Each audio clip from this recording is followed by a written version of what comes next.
Z news के तमाम नाज़रीन को आदाब व सलाम। नाज़रीन, एक दुख भरी ख़बर जो है वो ज़िला राजौरी बकोरी से सामने आ रही है कि एक गाड़ी जो कि बकोरी से बुद्धल की तरफ जा रही थी, रास्ते में वो एक्सीडेंट का शिकार हो जाती है और जिसमें 3 लोगों की जानें जो हैं वो चली जाती हैं। करीबन 1 दर्जन के करीब लोग जो हैं वो ज़ख्मी हैं। कुछ को इलाज मुआवजा के लिए राजौरी जीएमसी में पहुंचाया गया है, लेकिन बताने की ये कोशिश करूं कि ये सोर्सेस के हवाले से जो जानकारी हम तक पहुंची है कि यहाँ 2 गाड़ियाँ जो हैं वो जा रही थी और दोनों ने ये बताया जा रहा है कि उन्होंने रेस लगाई हुई थी और उस रेस के कारण 2 गाड़ियाँ जो हैं वो रेस में थी, जिसमें से एक जो है वो पलट जाती है और पलटने के दौरान जो है 3 लोगों की मौत जो है वो वाक़ई हो जाती है और 8 या 9 लोग जो हैं वो ज़ख्मी हैं। कुछ को राजौरी जीएमसी में पहुंचाया गया है इलाज मुआवजा के लिए, शदीद तौर पर भी ज़ख्मी हैं। अब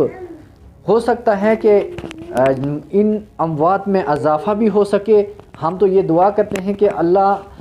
जितने ज़ख्मी लोग हैं अल्लाह उनको शिफाई कामिला आजला अता फ़रमाए और जो लोग इस दुनिया से चले गए हैं उनके साथ हम दुख में शरीक हैं। लेकिन सोचना ये होगा कि कम से कम ये जो ट्रैफ़िक निज़ाम है इसको सुधारना ये हमारी ज़िम्मेदारी है। ट्रैफ़िक रूल को फॉलो करना ये हम सब की ज़िम्मेदारी है और ट्रैफ़िक रूल को ना फॉलो करने के कारण जो है आए रोज़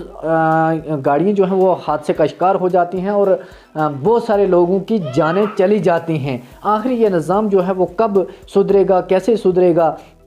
आप देख रहे हैं कि ये तस्वीरें जो आपके सामने हैं, आप देख रहे हैं कि किस तरीके से गाड़ी पलट जाती है और पलटने के बाद जो है